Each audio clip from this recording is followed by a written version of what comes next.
Now, real people, real opinions. Nighttime Talk. Ireland's classic hits radio. Welcome back to Nighttime Talk with Gary Brennan in for Niall Boylan. Now it's time for tonight's interview, and I'm looking forward to this one because my guest tonight is Alan Carrick. He's a recovering addict and he's very open about his experiences on social media as he aims to help others that were also in his position. So thank you very much for joining me tonight, Alan.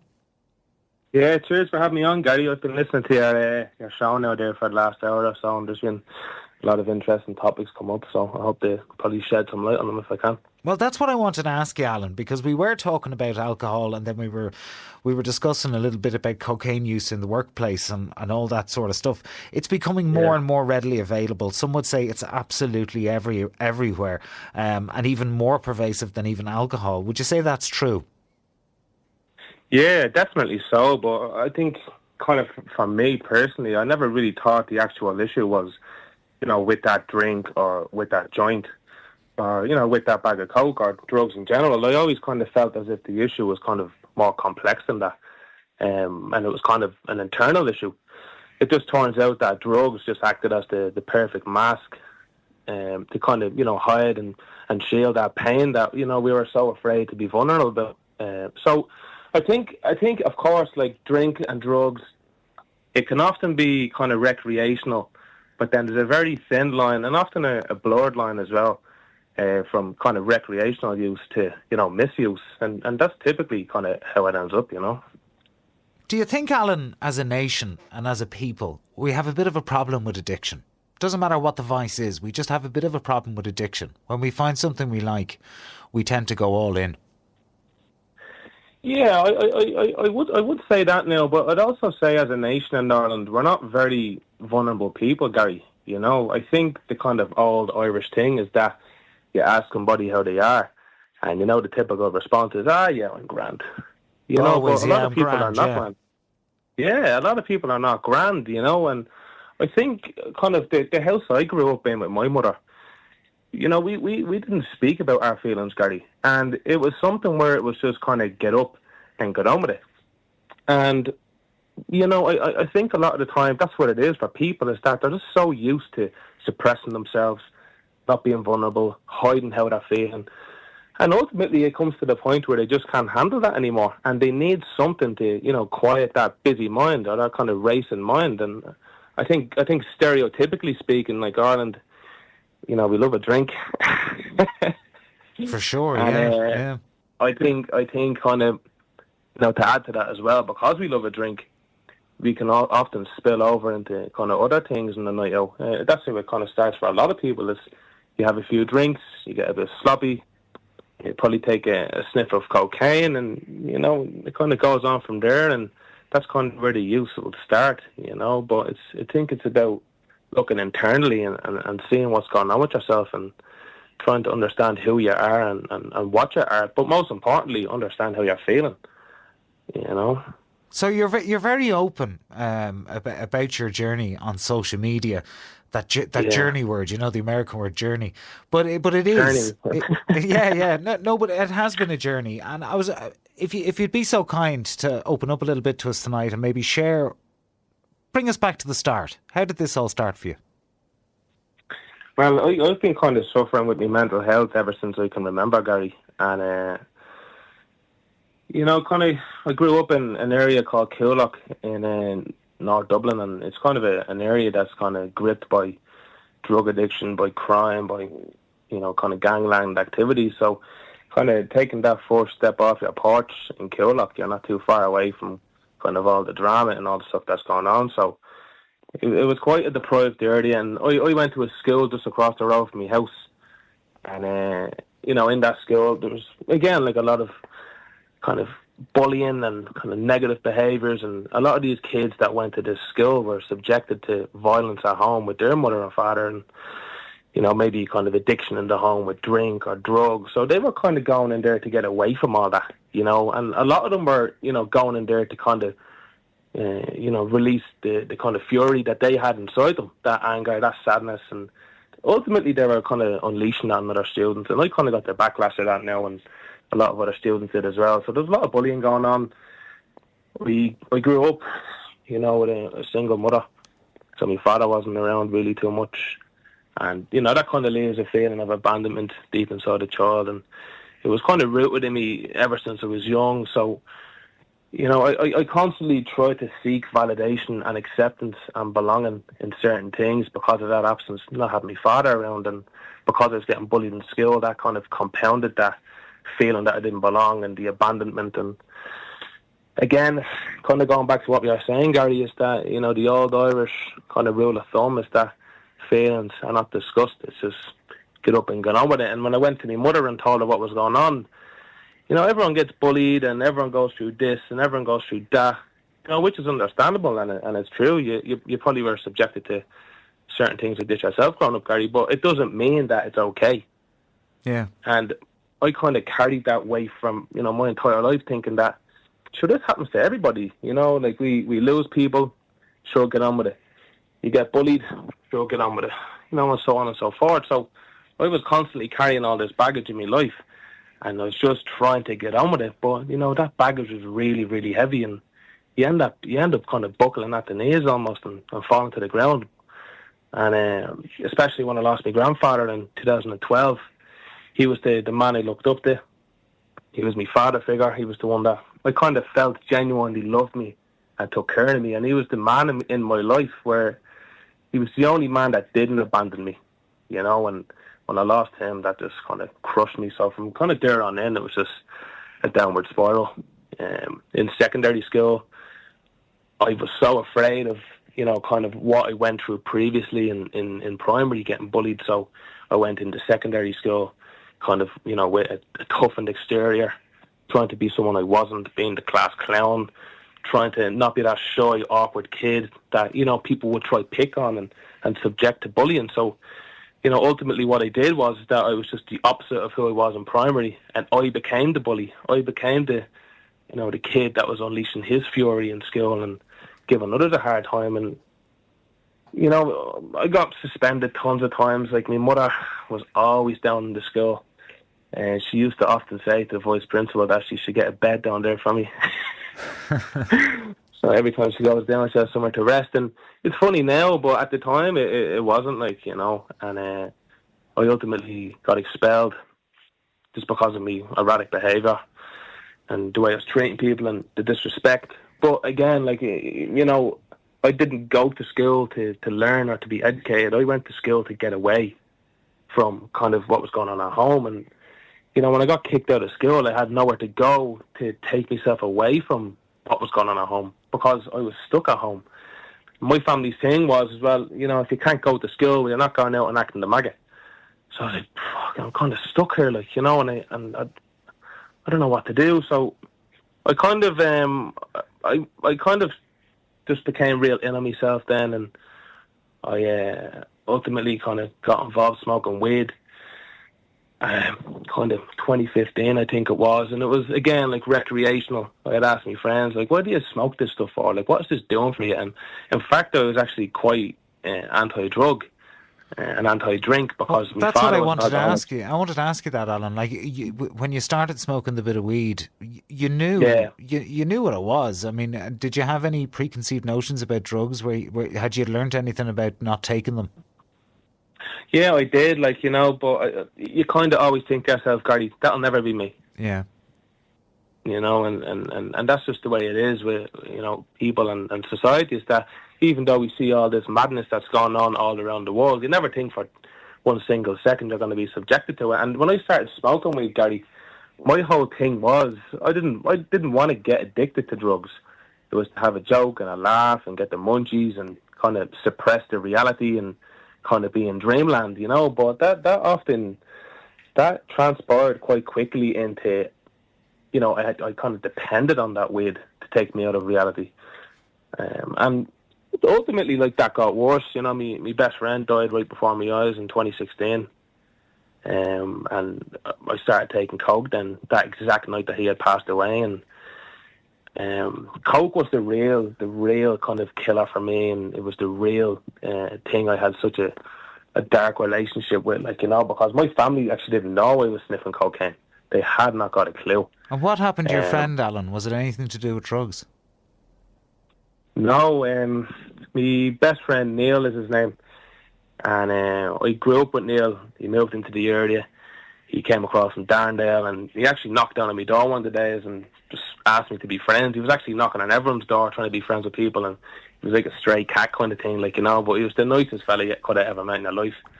We grew up together, we were childhood best friends, and in 2016 he was on his motorbike illegally up and down the road. He had got a few €1,000 from a claim that he had got given after an issue happened when he was a child. So he had spent all that money on kind of, you know, bikes and all that jazz, and he was going up and down the road, and I was supposed to meet him and actually go into town with him about 15 minutes before he crashed, but as I jumped up to put on my runners, I looked out the window and he was going straight down the road on his bike, and he had hit a car and went up about 20 feet in the air.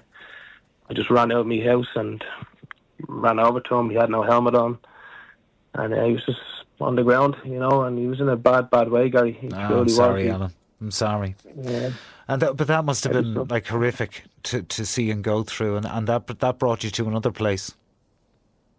It was the catalyst for everything that happened from there on in, like, you know, and it was just absolutely unbearable, kind of what, not only like what I had witnessed, but, you know, seeing how his family reacted to it and how, you know, sad they were and how scarred that they were. It was kind of like a burden almost that we all carried around. And I definitely felt like it was a burden that I carried around, like his death, like, you know, and I kind of always thought to myself, like, maybe if I just kind of met him a half an hour earlier, this wouldn't have happened. You kind of start to blame yourself, Gary, for these things, but yeah, it's only human. Yeah, it is. Like, we like to take the blame, you know, so others don't feel like they have to take it on themselves. But yeah, and then kind of with cocaine, then cocaine was kind of the crutch. Kind of, you know, I started sniffing cocaine kind of every weekend, and then that transpired into kind of, I'd be out on the weekend and I'd kind of stay sniffing cocaine into the weekdays. Monday and Tuesday I'd come home, my mother would be asking me where I was, and I'd be lying to her.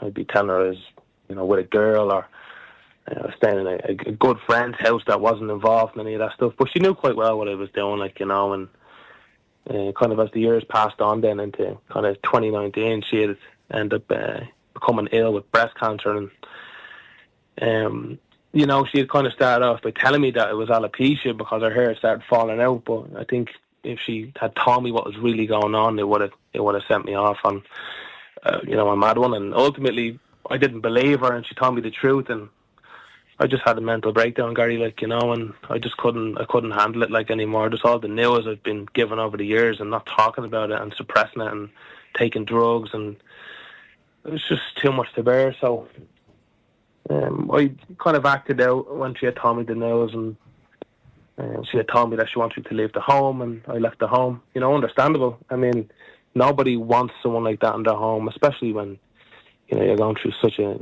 terrible illness like breast cancer, Gary. So I left, and I spent 3 months on the streets of town in 2019, and Jesus Christ, the stuff you see in that town is absolutely unbelievable, and there's no true coverage from the media of what is actually going on. But some of the stuff you see in there, like, I was only there for 3 months, but the violence and the desperation and the dependency and the manipulation, the delusion, you know, it's, you're watching this every single day. And, you know, even though my drug use was heavy, I still had some kind of sense of what was going on around me, and I kind of used to get these little spells where I was like, this is not for me, being here.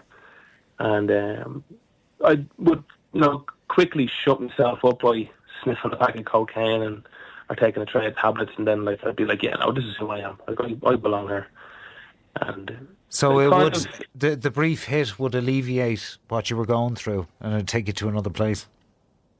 Yeah, it burst that bubble, kind of. It burst that conscious thought of, you shouldn't be here. This is wrong. You should not be doing this. You need to change. So I burst that bubble with a substance, you know, and kind of like that's completely forgotten about. And, you know, I kind of act irrationally then when I was on drugs. I'd be very violent and manipulative, and, you know, all sorts of things kind of you relate with drug users. I was that. But it came to a point in, you know, December 2019. It was Christmas Day. I woke up just outside Stevens's Green. It was actually King Street. I'd woke up outside the Gaiety Theatre, and it was the quietest I've ever seen Dublin City Centre, particularly Grafton Street, because you know how busy Grafton Street is, like, you know. And Yeah. I woke up and freezing cold. I was in the same tracksuit for probably 4 or 5 weeks.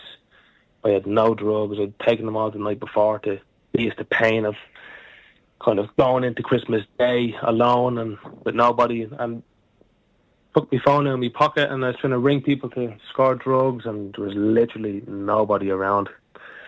So I went over into Stephen's Green. I jumped over the gates, and I'd hopped into a bush and just laid there for, Jesus Christ, probably the guts of 4 to 5 hours, and I just contemplated everything, like, you know. Typically I'd wake up in a warm bed Christmas Day, thank God, and I'd never mind the presents under the tree, but the people around the tree, you'd have so much crack, and there'd be food and sweets and everything like that. It'd just be a very joyful time, and it was just complete and utter silence and darkness and cold. And it was kind of like that moment there. I was like, I can't do this no more, you know. And I kind of look at it as an act from God, where people were not answering their phone, where nobody was around, where it was Christmas Day, and I had this feeling of change. And I just rang me family, and they ultimately didn't answer the phone. I don't blame them. They were probably thinking I was going to ruin Christmas Day. I was kind of like, probably thinking that I was the Grinch, more than kind of, you know, bringing any cheer. But I'd rang them then, and probably 2 days later, and my mother had picked up, and I just said, look, I'm just looking to come home. I want to change. I promise you I'll change. And she was saying, Alan, you've said this to me 2 times, 3 times, 4 times, 1,000 times. You'll never change, and a leopard never changes their spots. And I remember turning around to her and saying, I'm not a leopard, you know. And she says, well, if that's the case, then I'll grant you one more week back in the house. We see how you get on. And, you know, I had to walk home from town back to my house in Coolock, you know. But I didn't mind it. I mean, that kind of walk back, it was like the journey of kind of new beginnings, like, you know. Yeah. I'm just curious, if this had happened, do you think any other time of the year it mightn't have gone this way? It being Christmas Day and Christmas time and all that sort of stuff, do you think that made it all that bit different? Yeah, like there's always that question that people would ask it, and, you know, what's the catalyst for change? And it typically is a kind of monumental occasion. It's a special day. It's your mother's birthday, your father's birthday. It's an anniversary. It's Christmas Day, and, you know, but I always think to myself that any decision that you do make, your subconscious brain has already thought about it. And, you know, as I said, like when I was in town and I'd get them bubbles into my head of, this isn't for me, what am I doing here? That was the subconscious telling me like that, you know, this is not for you. And when kind of Christmas Day came, then I just listened. I took the feelings and the thoughts from my subconscious into the conscious brain, and I acted on it. But yeah, I mean, well, if it was Christmas Day, would it have? I don't know. It's hard to answer that, Gary. Like, you know, yeah. I did always want some kind of change, but I think that was kind of like the perfect day, like, you know, for it. Everything came together. So then you went on a journey of recovery. What was that like? Journey of recovery started on the 29th of December 2019. I kind of just got off everything, really, and, you know, the opportunity for rehabilitation was not there for me. I didn't get the chance to go to a treatment centre or, you know, a clinical psychologist to talk about my drug use, nothing like that. I basically just kind of threw away my phone, I threw away my SIM card, everything that I had attached to a life that could pull me back in, I just cut it out, you know, people, places, things, all behaviours. I just had to cut it all out, Gary. And in January 2020, I had met my girlfriend, Caitlin. And I actually didn't tell Caitlin when I had started speaking to her at the time that I was going through what I was going through. And ultimately, when we had met up a few weeks later, I'd said, look, this is what I'm going through, and this is what, you know, I am, and this is who I am. And it was the first real time, Gary, like, where someone had just said to me, yeah, that's okay. You know, tell me more.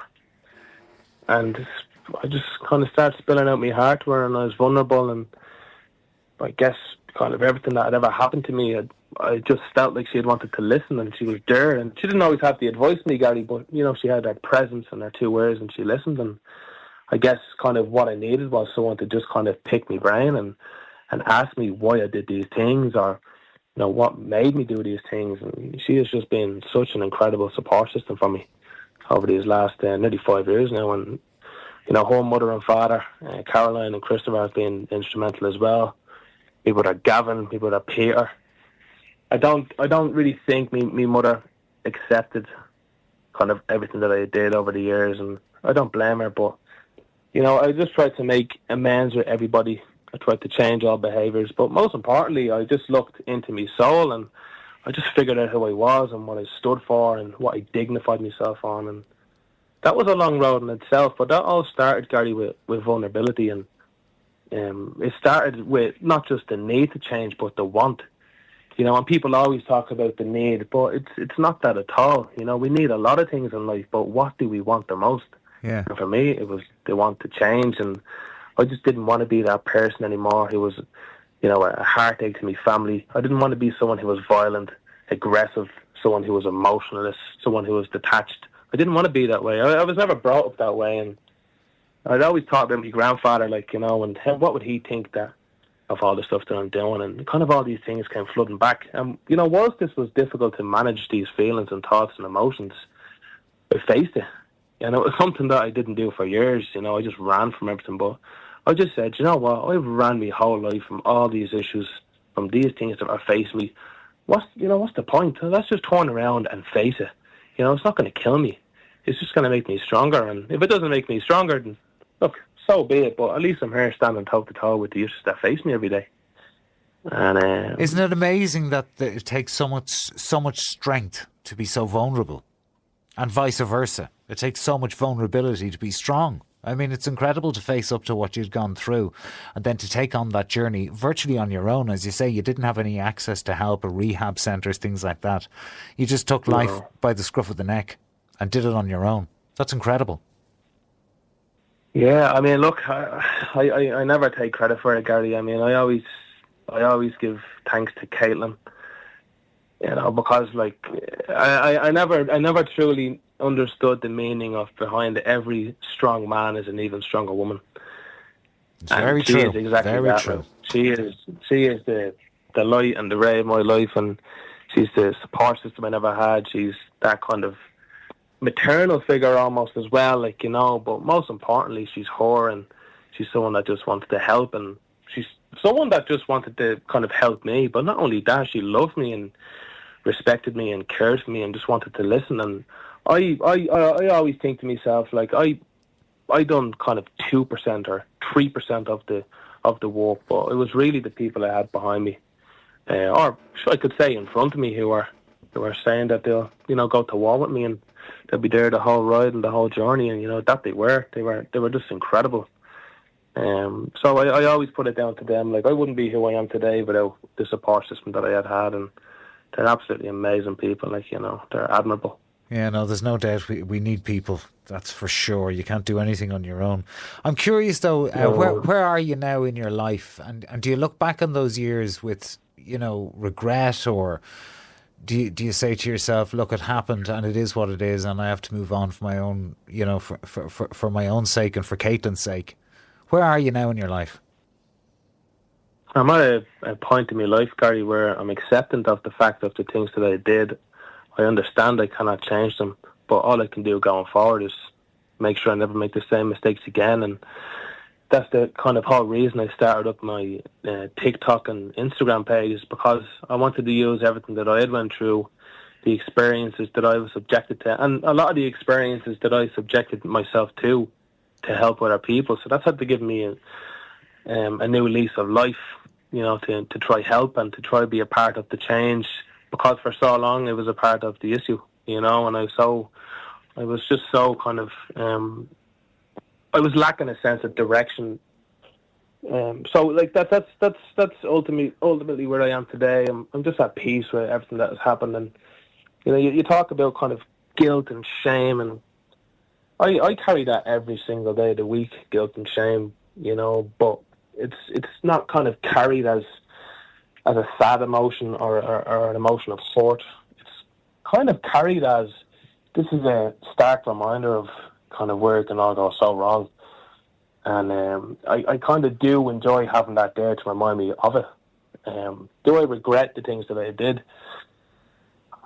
It might shock some people, but I honestly don't.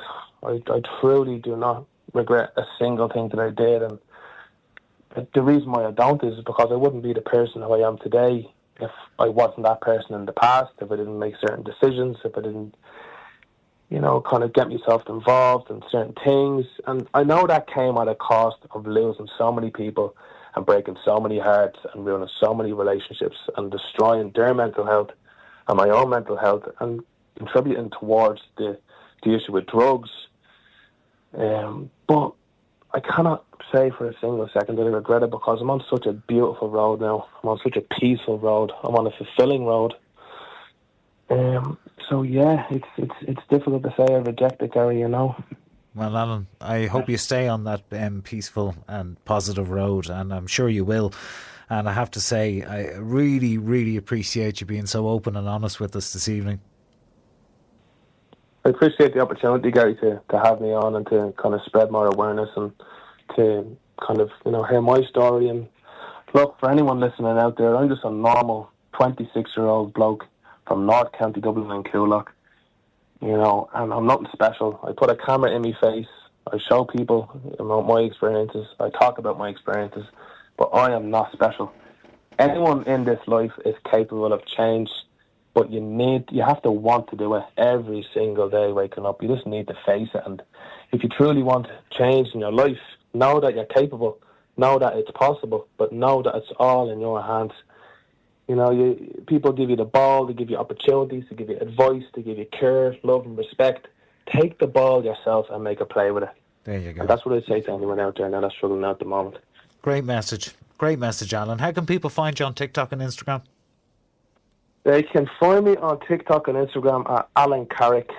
So that's on Instagram and on TikTok. I do videos every kind of 2 and 3 days. A lot of the videos that I do is running, where I'm just kind of waffling out of me, so you don't have to listen to those too often. Sure, why not? You watch them all, why not? Get those numbers up, Alan. I need to get but no, and a lot of the videos I do as well is just talking about kind of experiences and giving advice. So, if what I said tonight resonates with anybody, then jump on me TikTok, have a look. You don't have to like it, you don't have to comment, you don't have to message me. If it resonates with you and it helps one person and you can spread the word, happy days. Absolutely. Alan, thank you so much for joining me. Appreciate it. No problem at all, Gary. Have a lovely evening, pal. You too, man. Good luck and God bless. Sure. Cheers. Take care. Now, real people, real opinions. Nighttime Talk. Ireland's classic hits radio.